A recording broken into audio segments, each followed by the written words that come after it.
Two officers who shot and killed two men acted within department policy. The Douglas County attorney backed up the chief's review, calling the shooting justified. John Chapman was at police headquarters this afternoon when police released video evidence that helped make that decision.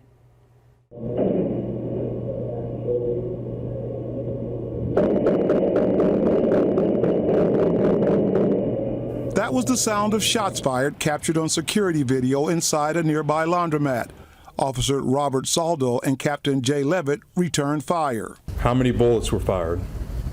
21 total, 12 by Captain Leavitt, 9 by Officer Soldo. Each of the deceased was struck 3 times. Outside, 28-year-old Jonathan Hernandez Rosales and 26-year-old Fernando Rodriguez Juarez had taken gunfire after pointing and firing a gun at a crowd outside and 2 off-duty Omaha police officers. Video evidence indicated that Rodriguez Juarez fired the shot. Hernandez Rosales was not armed. The driver's act of leaning over the passenger to fire out of the passenger window gave the distinct impression to Captain Leavitt the passenger had a gun. The 2 men were taken to the hospital. Neither survived, making this the first police shooting in memory where 2 people were killed by Omaha police in a single incident. Was the gun found in the car used to fire a weapon in the parking lot? Yes. Audio, witnesses, shell casings, and officer statements support the driver fired a gun. Police say they were not certain if the men spoke or understood English.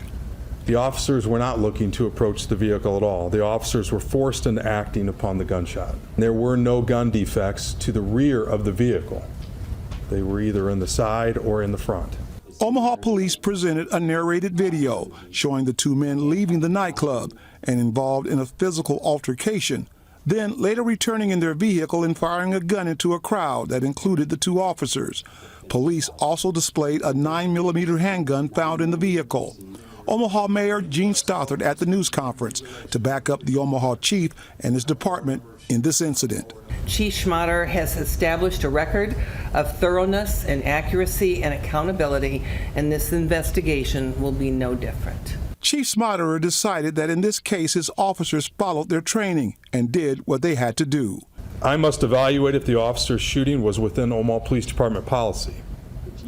I find this shooting to be within our policy, although I note the outcome was not at all what we wanted. On your side in Omaha, I'm John Chapman, 6 News. Even though the police and county attorney both declare the police-involved shooting to be justified, state law calls for a grand jury investigation. Chief Schmatter says Captain Leavitt was not assigned a body cam as part of his assignment and was not wearing one. Officer Soldo turned his on during the incident. Schmatter said today he will look into making it a requirement to take a body cam, even if the officer is not assigned one. Following state law, a grand jury will investigate the shooting.